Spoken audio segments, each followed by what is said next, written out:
My father was a coal miner. All my brothers were coal miners, including myself. And I resent Winston having problems with coal miners in Wales. Behind Charles Bronson's tough guy persona laid a world of shocking truths, filled with controversies and emotional revelations. Rising slowly through the ranks and earning a reputation for himself in Hollywood, Charles Bronson lived as an enigma of action stars, the best at portraying tough characters. He became so good at this that it began to spark rumors about the possible reflection of his characters in his personal life. It appears that the rumor mongers were not far from the truth, as his daughter finally confirms what we thought all along. Join us as we unravel all of Bronson's secrets. Before we delve into Charles Bronson's daughter's revelation, let's trace it back to his early life to understand what shaped Charles into the man he became. Charles Bronson's rough beginning. Born on November 3, 1921, in Scooptown, part of Ehrenfeld, Pennsylvania, a coal mining town, his real name was Charles Binsky. He was the 11th out of 15 born to Lithuanian immigrant parents. His father passed away from lung disease caused by years of working in the mines when Charles was just 10 years old. In a revealing interview, Bronson candidly shared his conflicted feelings about his father, expressing uncertainty about the nature of their relationship. He admitted to not knowing his father well and didn't quite know whether he harbored feelings of love or resentment towards his father. Recalling striking childhood memories, Bronson recounted how, whenever his mother announced his father's return home, he and his siblings would instinctively go to hide. This is proof of the underlying tension and fear that permeated their household. Life wasn't easy for Charles and his family, and they struggled a lot, barely making ends meet. For Charles, his first-hand experience of poverty was from a young age. Feeding and clothing for his family was a challenge, and he had to suffer the fangs of poverty bite deep into his childhood esteem. When he was only 6 years old, his family couldn't afford new clothes for him, so he had to wear a dress handed down from one of his older sisters to school. As he grew into teenagehood, he had to get busy with his hands, and so at the young age of 16, Charles found himself toiling away in the coal mines, earning a mere $1 for every ton of coal he dug up. This job was nothing for a teenager, but he had to toil daily. It was a period in his life that he always looked back on with bitterness. Those 6 years left him with hands worn from hard labor and scars on his legs and torso that never faded. Spending countless hours in the dark, cramped tunnels took its toll, leading to frequent headaches and a fear of tight spaces. "I can still smell the coal in my nose," he often said, reflecting on those challenging times. In 1943, he was called up to serve in the Army, but you know how stories can get twisted over time. Later, when he became an actor, people would say he was a tail gunner in World War II. However, a reporter dug deeper and found out that Mr. Bronson trained as a gunner in Arizona and spent his days driving a delivery truck during the war. Once the war was over, Bronson, eager to rise above the shadows of poverty he was born into, didn't stick to just one job, trying his hand at all sorts of things. As long as it could be done with hands, Bronson was willing to do it. He laid bricks, flipped burgers as a short-order cook, and even picked onions in New York. Then he headed down to Atlantic City, where he rented beach chairs along the boardwalk. Poverty had done its numbers on his family, but Bronson was a fighter, and he was willing to fight with his bare hands, his sweat, and his toil until there was no stint of poverty left in his bloodline. Bronson's efforts were beginning to yield fruits, and fate had to step in. In the most unusual ways, Bronson's path crossed with some actors vacationing from Philadelphia. He convinced them to let him show off his painting skills for their stage sets. They were mighty impressed by his creativity, hired him, and even gave him a chance to act. Bronson, who started painting, discovered something unexpected. It was the fact that he loved acting even more. In the spirit of his newfound passion, Bronson, 1949, packed his bags and headed to California, where he joined classes at the Pasadena Playhouse to learn the art of acting. After some time, he started landing small roles in movies, playing all sorts of characters: tough guys, builders, and even scrappy fighters you see on screen. Charles Bronson's early career and rise stardom. In the early stages of his career, Bronson was known as Charles Bukinski. His first film appearance, though uncredited, was as a sailor in You're in the Navy Now in 1951, directed by Henry Hathaway. He also appeared in The Mob and The People Against O'Hara in the same year, directed by John Sturges. In 1952, he appeared in several films, including Bloodhounds of Broadway, Battle Zone, Pat and Mike, Diplomatic Courier, My Six Convicts, directed by Henry Hathaway, The Marrying Kind, and Red Skies of Montana. On television, he boxed with Roy Rogers in an episode of Knockout and portrayed a boxer in a skit with Red Skelton on The Red Skelton Show. He also guest-starred with Lee Marvin in an episode of Biff Baker USA, a CBS espionage series. In 1953, he played Igor, the sidekick of Vincent Price, in the horror film House of Wax, directed by André de Toth. He took a sign language course to prepare for his role as a mute. His performance was praised for adding silent menace to the character. House of Wax was a commercial success in the U.S., ranking 4th in box office earnings for the year and making $23 million. The Library of Congress later selected the film for preservation in the National Film Registry in 2014. That same year, he appeared in The Clown and Off Limits. In 1954, Bronson appeared in Riding Shotgun, starring Randolph Scott and directed by de Toth. His House of Wax performance reportedly helped him secure this role. On television, he acted in an Treasury Men in Action episode titled The Case of the Desperate Men. That year, he also starred in several films, including Apache, directed by Robert Aldrich, Tennessee Champ, Miss Sadie Thompson, Crime Wave, directed by de Toth, Vera Cruz, and Drumbeat, directed by Delmer Daves. Amid the Red Scare and HUAC proceedings, he changed his surname from Bukinski to Bronson on his agent's advice, fearing that a Russian surname might harm his career.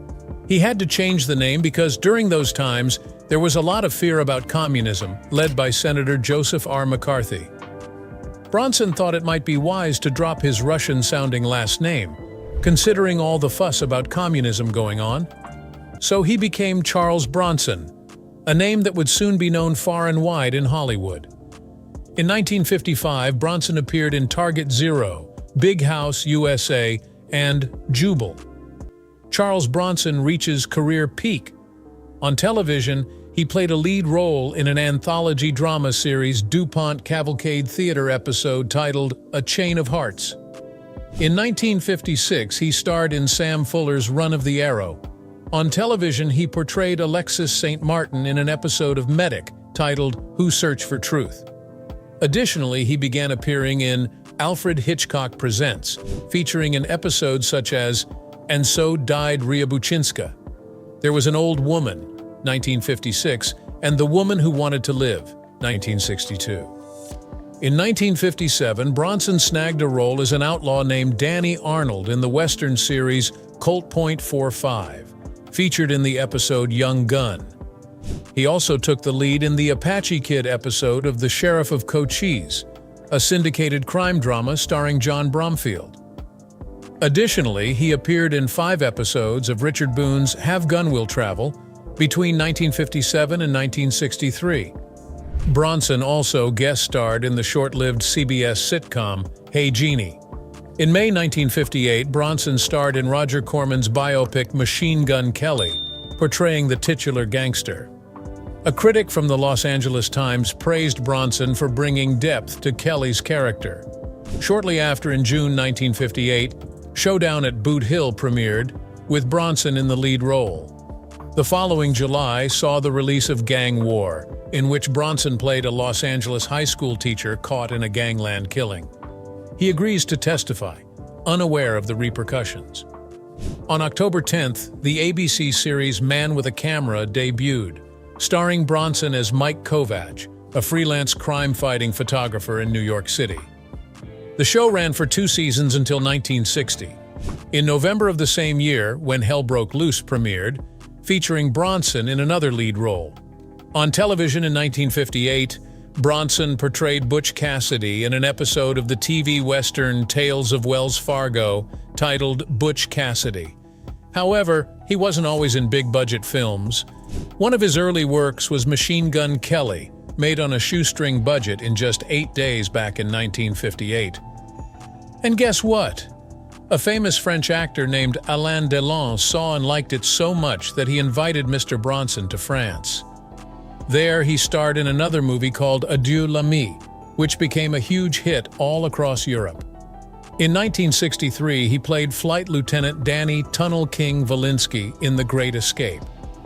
Danny was an expert at digging tunnels to break free from prisoner-of-war camps, even though it made him feel claustrophobic. Funny enough, Bronson could relate to Danny because he had his own experiences with claustrophobia. During World War II, Bronson served in the military, and he also worked in mines as a child. Both of these experiences left him feeling uneasy in tight spaces. Despite his tough exterior, filming those tunnel scenes must have been quite challenging for him, yet he persevered. Charles Bronson's tumultuous personal and marital life. While in acting school, Bronson, just 27 years old, fell for the charms of an 18-year-old aspiring actress named Harriet Tendler. Harriet, a Jewish woman and the daughter of a prosperous dairy farmer, crossed paths with Bronson, a Catholic and ex-coal miner, born Charlie Bakinski, at a Philadelphia acting school in 1947.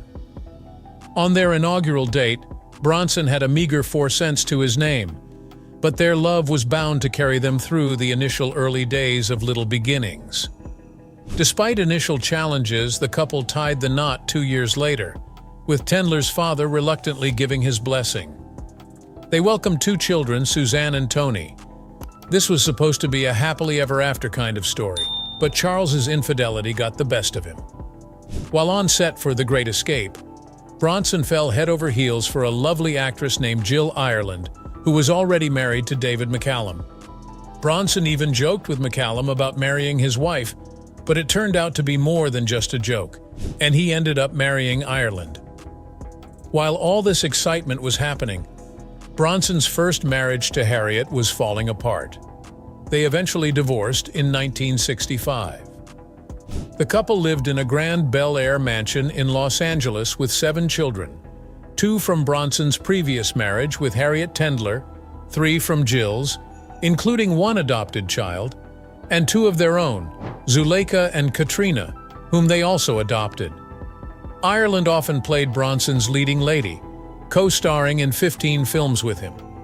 When Bronson tied the knot with Ireland in 1968, people already knew him well.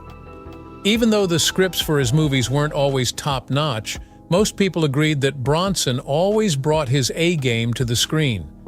Fans across the globe were crazy about Bronson, especially in Japan, France, and Italy. They even had a nickname for him in Italy, Il Bruto, which means the ugly one. Ireland didn't mind it one bit. She saw something special in Bronson, a mix of tenderness and toughness that drew her to him like a magnet. To keep the family tight-knit, they would often take all the children to film locations, basing their home wherever filming took place.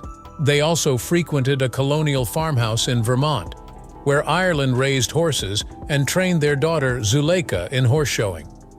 They spent their winter holidays in Snowmass, Colorado. Unfortunately, after a long battle with breast cancer, Jill Ireland passed away at their home in Malibu in May 1990. In December 1998, Bronson married for the 3rd time to Kim Weeks, a former actress and employee of Dove Audio, who assisted in the production of Jill Ireland's audiobooks. Bronson and Weeks were married for 5 years until 2003. Bronson's violent history. Bronson's toughness wasn't confined to the screen, it extended to his off-screen persona as well. His rugged face seemed to tell tales of hardship and violence.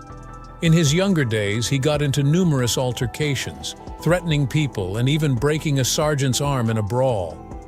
He once had a confrontation with a director over a scene, leaving the man struggling to breathe. Given this reputation, it's fitting that in 1987, Michael Gordon Peterson, known as Britain's most notorious prison hardman, adopted the name Charles Bronson. The name carried significant weight.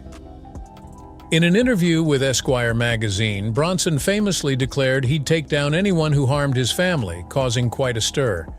Even Johnny Carson, the well-known TV host, questioned him about it. Bronson's response was straightforward. "Because that's what I said." Bronson wasn't exactly friendly with the press. He found their questions too probing for his liking. And film critics? He didn't have much love for them either. According to him, they didn't even pay to see the movies they criticized. Roger Ebert, a famous critic, once interviewed him and noted something intense in Bronson's eyes, hinting at a capacity for violence. When it came to dealing with people who rubbed him the wrong way, Bronson didn't hold back. He had a run-in with Nicholas Gessner, the director of a film they worked on, and Bronson didn't mince words. He openly criticized Gessner, even joking about giving him a good shake. His wife, Jill Ireland, knew about his fiery temper and laughed about it on a TV show. Bronson wasn't shy about his clashes with directors either. He found most of them difficult to work with, citing what he called Hollywood nonsense. His reputation for losing his cool on set was no secret. Directors who crossed paths with Bronson often had funny tales to share about their encounters with the tough actor. Don Siegel, who directed Telephone, had his own stories of dealing with Bronson's intense demeanor. Despite his rough exterior and fiery temper, Bronson's talent and screen presence made him a beloved figure in the film industry. His name became synonymous with toughness and a no-nonsense attitude, both on and off the screen. Director Don Siegel once recounted a humorous incident where actress Lee Remick was scared to touch Bronson's face in a scene, fearing he might bite her. In Walter Hill's film Hard Times, Bronson played a gritty fighter during the Great Depression, co-starring with his wife, Jill Ireland. Hill noted Bronson's impressive physical condition for his age, although his stamina was affected by his smoking habit. There was some tension over editing Ireland's scenes, but Hill and Bronson eventually reconciled, highlighting Bronson's fluctuating temperament. Sean Penn, who directed Bronson in The Indian Runner, experienced Bronson's preferences firsthand. Bronson was reluctant to have his character die on screen, worried it might disappoint his Italian fans. Similarly, Billy Crystal had an interesting encounter with Bronson when he sent him the script for City Slickers. Bronson called him up, furious because his character died in the script.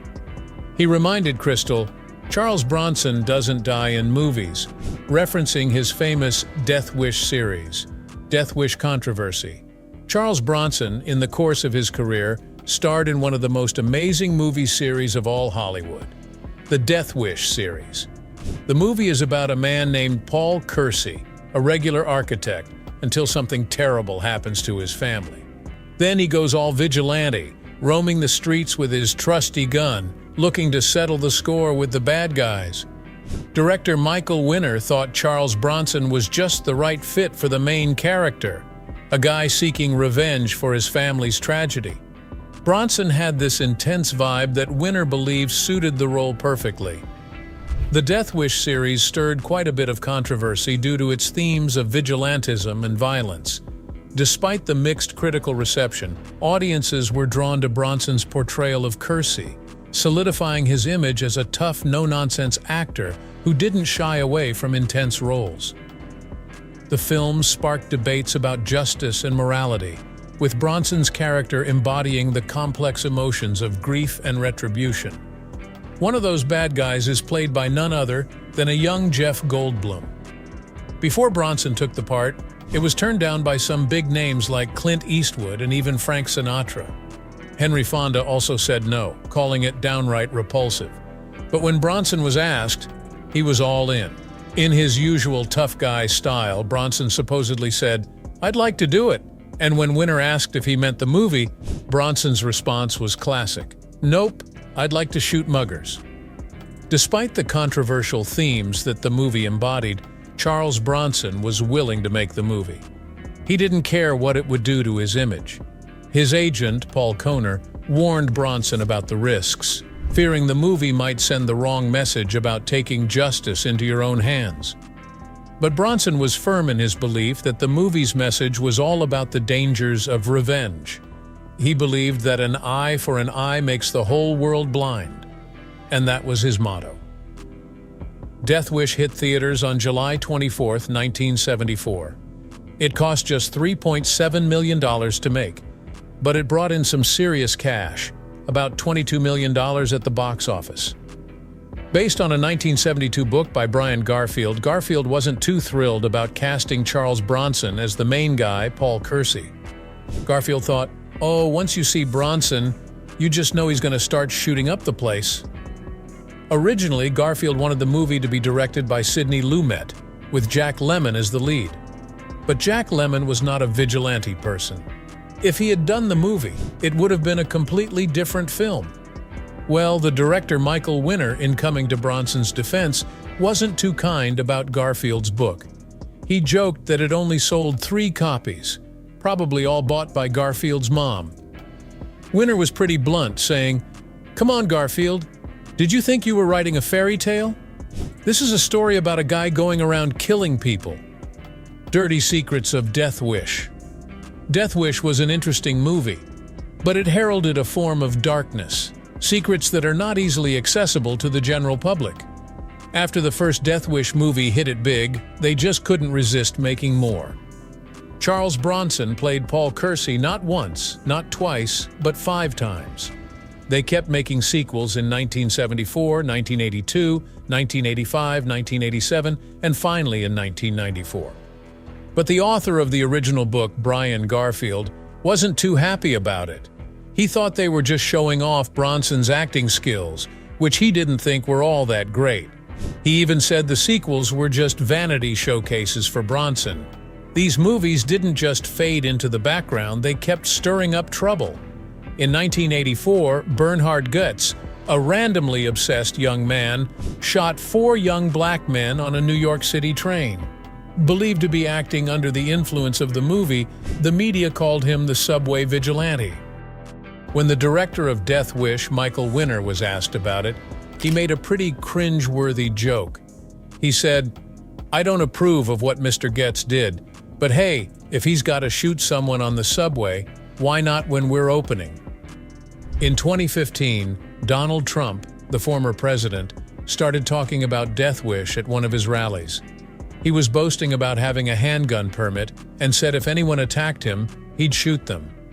He was invariable, comparing the situation to the Death Wish movies, evoking the same controversial spirit that the films had stirred up decades earlier. The crowd started chanting Bronson's name, and Trump even said they couldn't make Death Wish today because it's not politically correct. After all those Death Wish movies, Bronson finally hung up his vigilante hat in Family of Cops in 1994. But he hasn't retired yet. He has continued to make a bunch of television movies called Family of Cops.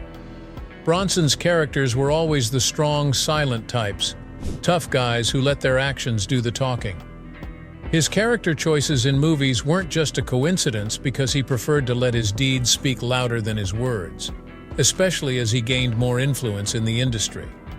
He wasn't one to chat much, and believe it or not, he couldn't even bear to watch his own films.